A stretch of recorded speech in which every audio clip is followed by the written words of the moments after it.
Hallelujah. Thank you, Jesus. Pwede ko bang i-request na everybody say, I love you, Father? Louder. I love you, Father.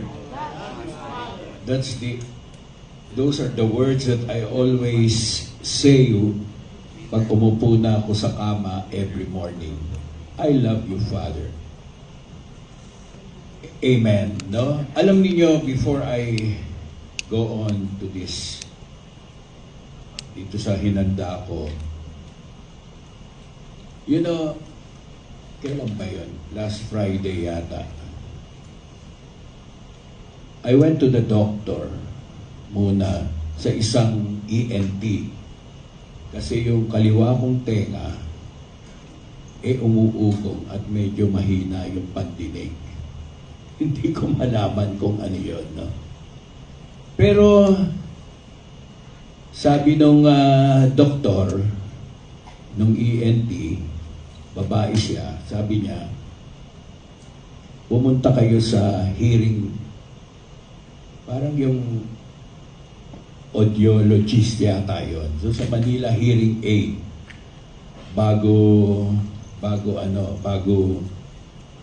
malaman niya kung ano talaga yung diferensya ng kaliwa kong tenga. Anyway, nagpa-test ako doon. Pero nung umalis ako, ano ho bang diferensya? Baka ganito, baka ganyan. Well, doon sa sabi niyang yon, isa doon sa sinabi niya, meron ba kayong kamag-anak o yung magulang niyo na may karoon ng hearing impairment, no? Sabi ko yung nanay ko. Kasi at the age of, siguro mag-80 na siya, medyo humina na yung pandinig niya. And, in Jesus' name, ayoko naman noon, no? Kasi marami pa akong hearing na gagawin sa barangay. Baka hindi ko marinig yung complainant at saka yung respondent, no? Anyway, nagpunta ako doon sa audiologist, doon sa Manila hearing, ganun din yung sinabi. So, meron ba kayong yung magulang nyo ganun din? Di yung ganun din, hindi ba? So, talagang wala ring nangyari. So, yung kaliwa kong tenga, ang Diyos Ama na lang ang nagpagaling. Amen? No? So, karamihan sa believers claim that through communion or the Eucharist, generational curses and even inherited diseases can be broken. Amen? Hatiin po natin sa dalawang anggulo. Let's break this into two angles.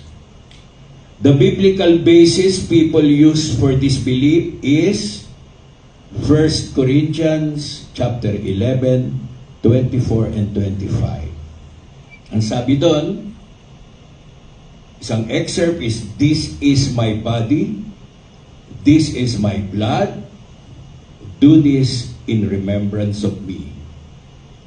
Communion is about covenant with Christ. Ang idea po is, just like the Passover, blood stopped death for the Israelites. Jesus' blood stops the curse. Nung palang hininto na niya yung curse of death and sickness for believers. Also in Isaiah 53 verse 5, by His stripes we are healed. And sa 1 Peter 2:24, many churches teach healing is part of the atonement. So, taking communion is faith. Amen? It is claiming that healing covenant. Galatians 3:13, ang sinabi, Christ redeemed us from the curse of the law. Ano po yung curse of the law? Isa doon yung generational curse. Amen? Teaching says communion is a way to actively break that curse and declare freedom over your bloodline. Di ba napakaganda habang, hindi ba yung mga mana-manang sakit, yung bang magulang nyo, yan ba meron bang high blood niyan, yan ba may cancer? In the name of Jesus, that generational curse will be broken and is always broken when we take Holy Communion. Amen? Dapat po nating malaman, communion doesn't work like magic. It works through faith. Ano pa? Remembrance. Declaring Christ's finished work over your family line. Ang ganda po, no? What the Bible actually says about communion and sickness. Sa 1 Corinthians 11:27-30 warns about taking it in an unworthy manner. Some were sick, weak, died because they didn't discern the body. So Paul links communion with physical health. But the issue was sin, disrespect, not lack of faith for healing.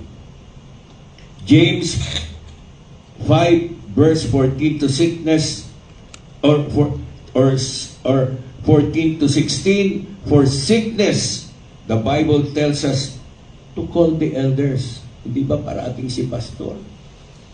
Nandito, kung meron tayong mga nararamdaman, kung meron tayong, kung ano man yung sakit,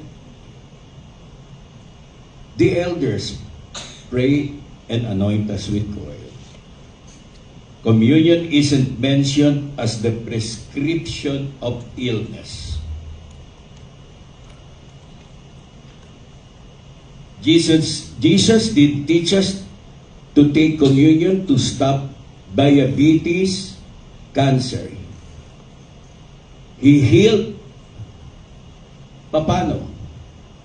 To pray, through prayer, faith, touch, and most important, the Word. Communion was instituted to remember His death, not as medicine. So ano po yung balanse? Sa spiritual, many testify that experience breakthrough, peace, or even healing after communion with faith and repentance. For them, it is an act of declaring, no weapon formed against me shall prosper.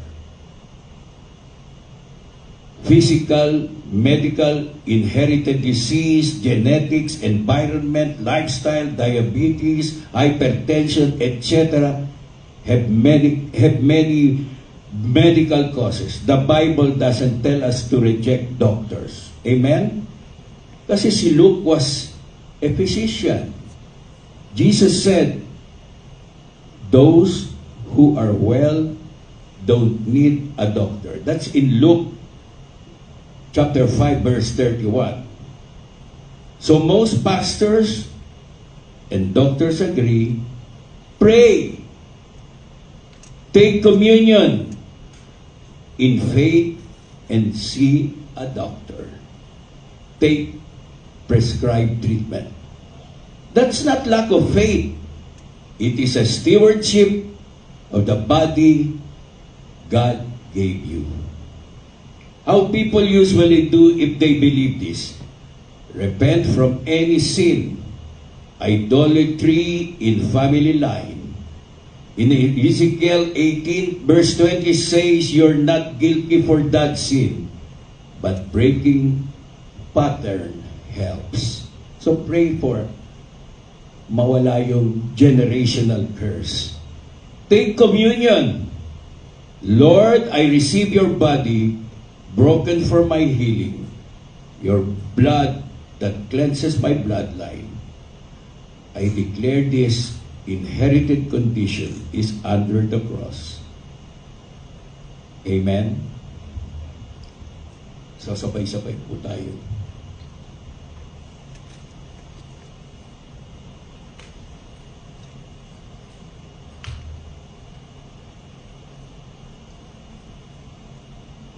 To take the Holy Communion,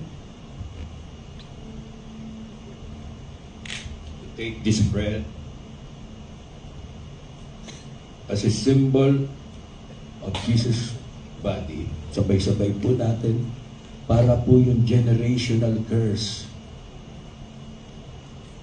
ay ating tanggalin in the name of Jesus.